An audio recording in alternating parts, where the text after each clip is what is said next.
Hello, I am Phuti Ragophala, a retired school principal from Pulamarivo Primary and a Microsoft Innovative Educator Trainer with Microsoft in Education South Africa.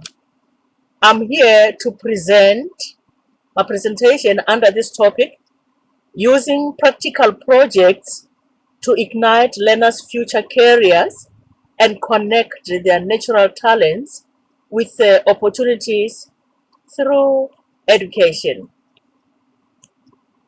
Maybe to give a sneak preview of the former school where I was a principal. The school started in 1966.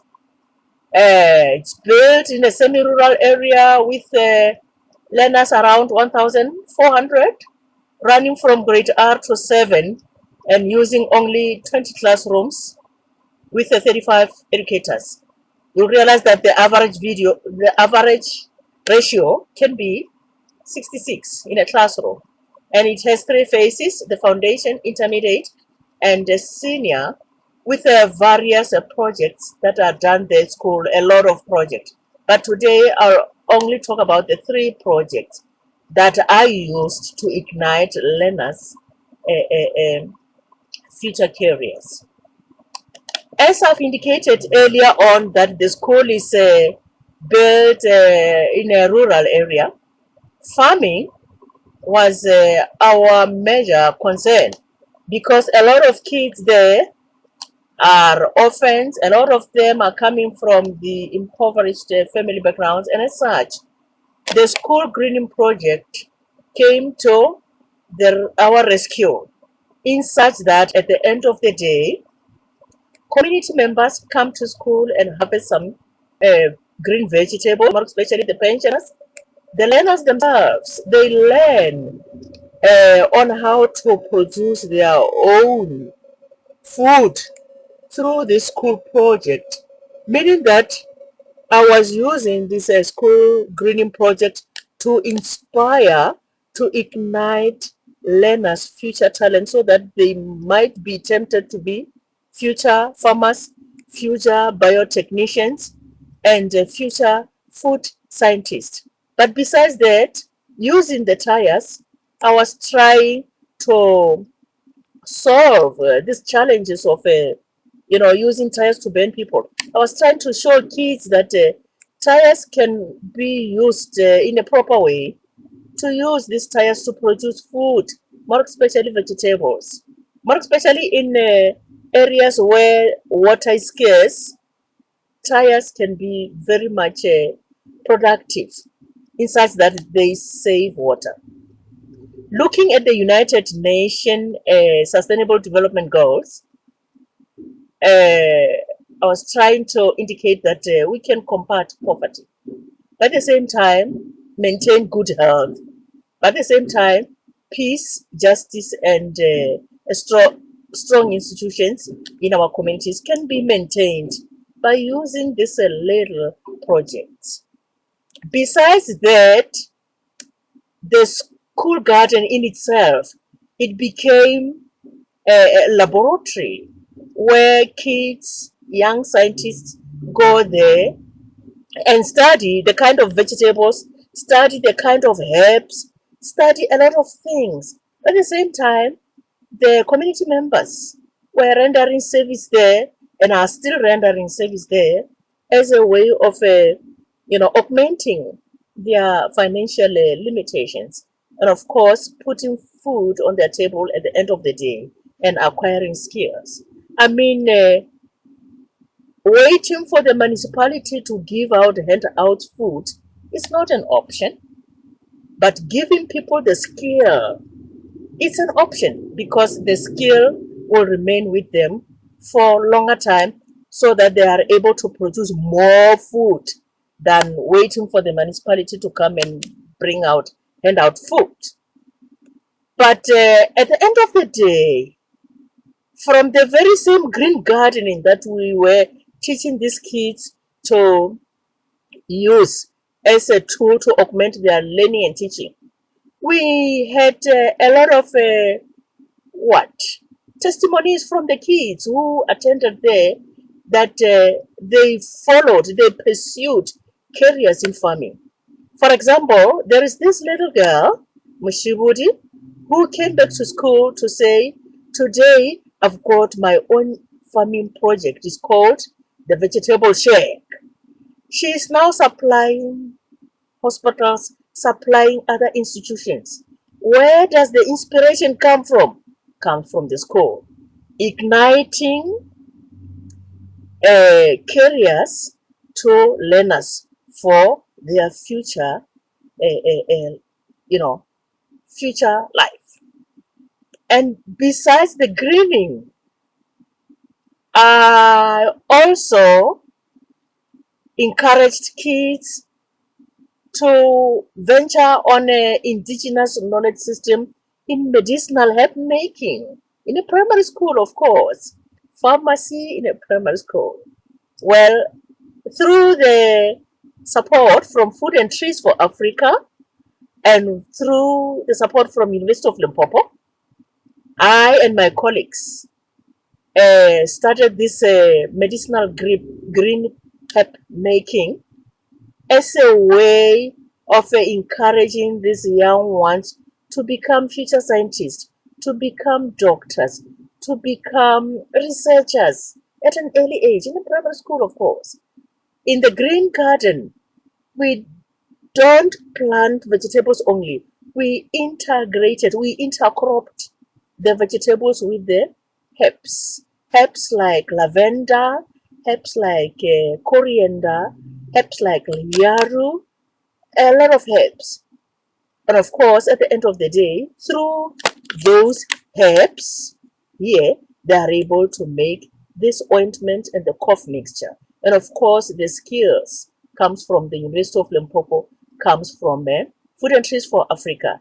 By the way, the main thing is to ignite learners' future career using these practical projects. And of course, looking at the United Nations SDGs, you look at SDG number 4, quality education. You look at SDG number 10, reduced inequality. You look at SDG number 3, good health. I mean, that's how kids must be taught, more especially in a primary school. Theory alone won't make a difference, but theory that is coupled with practical, it makes wonders. Now, these are some of the emails that I got daily from the former students whom I taught, more especially those who are from my class where I was teaching economic and management sciences. This is one of the email that comes from Elena, who said, I'm now pursuing a biotechnician career, being inspired by this greening project that we did at school as young scientists. I mean, you can see the heading there saying, accomplishing my young scientist dream. I mean, these are some of the things that we want to see.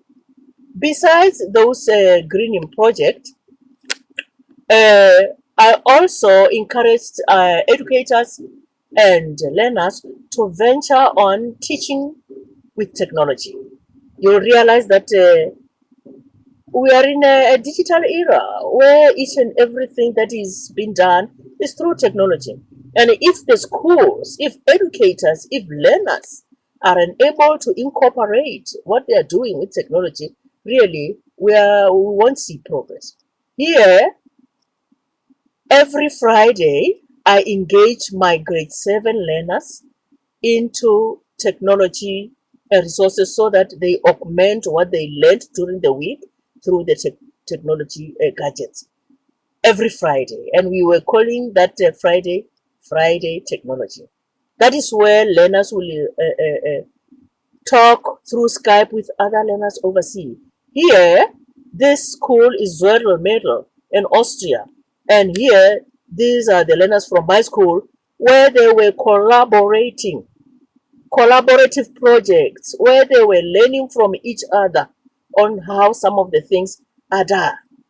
And really, from this project, we unearthed, we unlocked a lot of leadership skills from these little ones. And still talking about Skyping, it's a way of globalizing learners' education. We need to globalize these learners. They need to know that learning is not only around their country. Learning is all over. And whatever they learn here, they must be able to share what they learned with other learners outside. And of course, here they are sharing some skills on how they learn, on how they solve other challenges that they are faced with in their communities. I mean, at an early age, learning to Skype, learning to collaborate, sharing ideas. I mean, as time goes on, we are sure to produce agents of change. We are sure to produce responsible leaders. We are sure to produce globalized leaders who don't see things around themselves but see things far, far beyond the globe.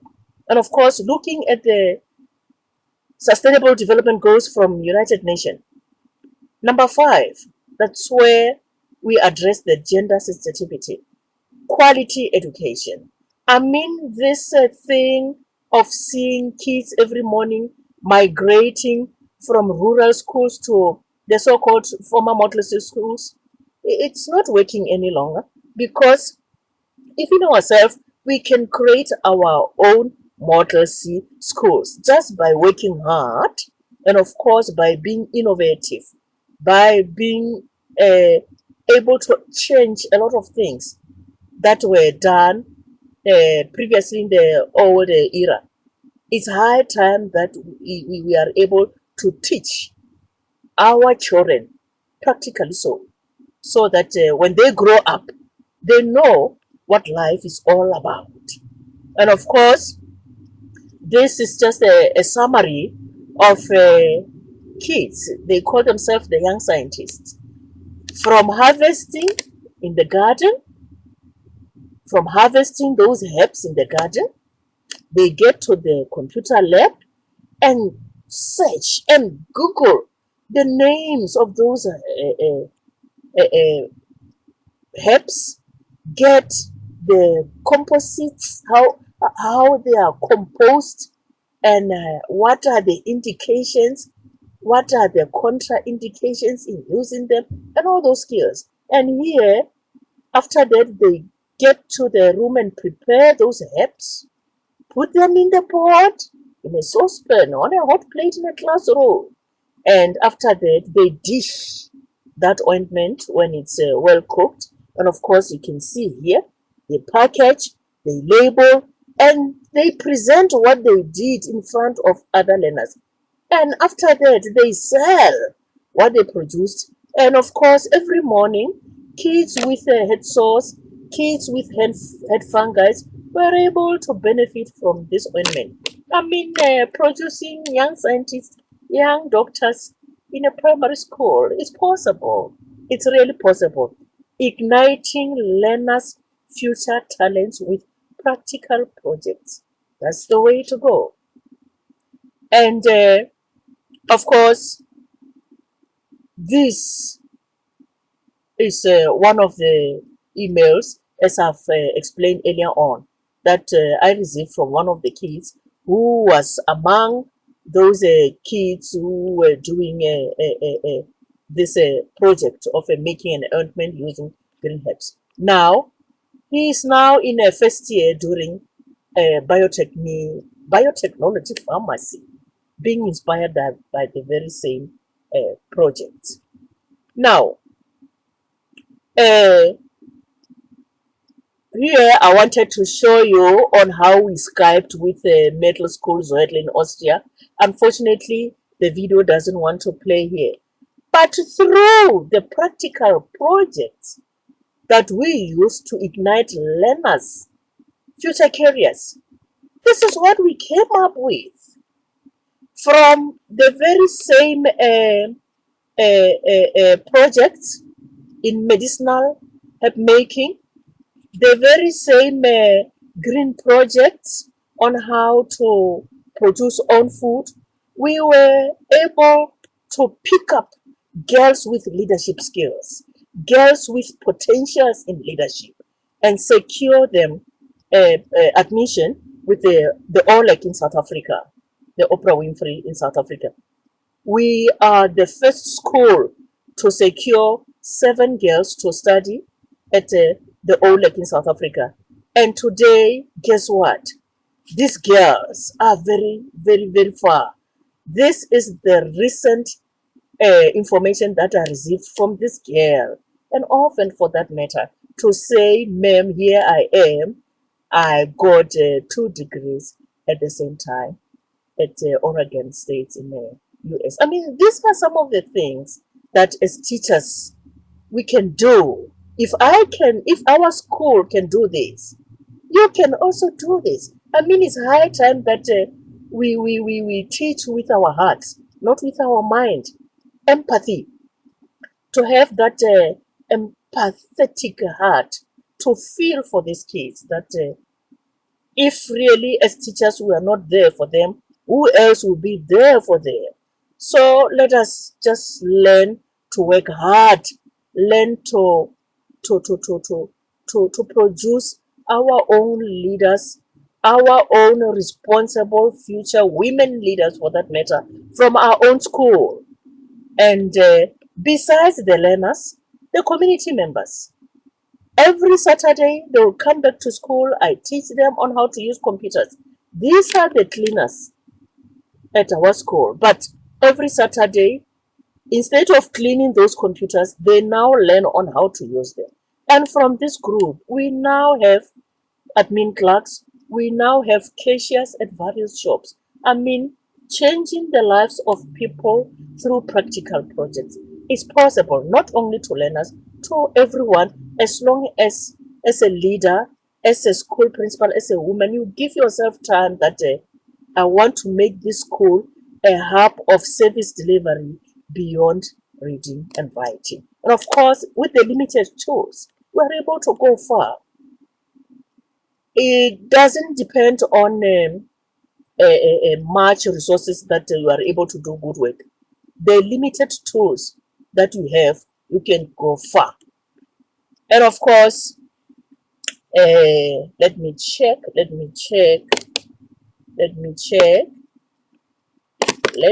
another slide. Yes, the lesson learned. What is it that I learned after using the practical project to ignite learners' future careers? And of course, connecting learners' natural talents to opportunities. I learned that the school can be a hub of service delivery beyond academic services. I learned that when incorporating United Nations SDGs in teaching and learning, teaching becomes more lively. It becomes more lively. It becomes more practical. And of course, the use of practical projects create job creators, not job seekers. And of course, the usage of a project-based learning approach in class, it guarantees job seekers at the end of children's studies. At the end of their studies, when these kids are learning, at the end of their studies, you are sure that you can come up with job creators, unlike the job seekers that we see this nowadays. And of course, engaging learners in collaborative projects, it guarantees learners global citizenship. And of course, this nowadays, I learned that teachers are less authoritative. Teachers are no longer the source of information. Information is everywhere as long as you can teach kids on how to get those informations. And of course, the migration of learners every morning from the rural schools to the so-called Model C schools has been reduced a lot. Why? Because I realized that even in our rural areas, we can have our own Model C schools as long as we are prepared to work hard. And of course, Partnership. There's nothing that you can do alone as long as you don't partner. The kind of partnership that we did here is quite enormous. You can see how the circle grown, making that circle bigger. Here is the school, the educator, STB, the departmental officials, all those Microsoft companies, the Cosa Care, SchoolNet, business people, former learners, all those NGOs. We partner with them so that we are able to give our kids a genuine kind of education. And of course, still talking about the former students, these are some of the former students whom we engage them in partnering with the school, plowing back. And of course, this one is my firstborn child. I mean, we trying to show them the way that if you are blessed, don't think that other people, other learners outside are blessed. There are kids who are not as much blessed as you are. So learn to plow back. These are some of the girls who are now plowing back to the school. And we're so proud. We're so proud of them. And besides that, we still have other kids. Let me check. We still have other kids who are ready to plow back. These are another group of girls. They are from Pulamado Primary School. They came back to school and plowed back. And of course, the Sustainable Development Goals, the United Nations Sustainable Development Goals, work wonders. If we learn to incorporate these Sustainable Development Goals with teaching and learning, we can go far. We can go very far. And talking about the tangible difference made by using practical projects, we alleviated poverty in many families. We augmented the school funds by the product that we sold from the garden. We produced learners who are now global citizens. Parents own the school, and as such, there is less vandalism. The migration of learners. I'll keep on talking about this because people think that the former Model C schools are the schools that can give a quality education. The migration of learners from village schools to rural to urban schools has been fairly reduced. I mean, each and every school in rural schools, they can do what we are doing, and we can come up with wonderful results. I mean, good education is not from formal Model C schools. As long as you are determined, wherever you are, you can come up with wonderful things. Of course, challenges are always there, and challenges will always be there. But let us learn not to nurture these challenges. They are there, but make sure that you move forward. The limited technology resources. We don't have resources. Many colleagues who still using theory more than practical. I mean, a lot of things are happening that limits, that challenge the progress. But if you are a visionary kind of a leader, challenges won't be a problem. The way forward. I'm a retired pensioner, but I'm not planning to slow down soon, anytime soon. I'm prepared to work hard. I'm prepared to continue. And I'm still continuing engaging community children in practical work under Phuti training and motivational speaking. And of course, because I learned that that's the way to go. That's where we can produce future job creators than job seekers. And on that note, I'm invited to attend the 6th World Education Congress at Touchlands End in Mumbai, India, to receive an award in education leadership. I mean, these are some of the things that will come as you work hard.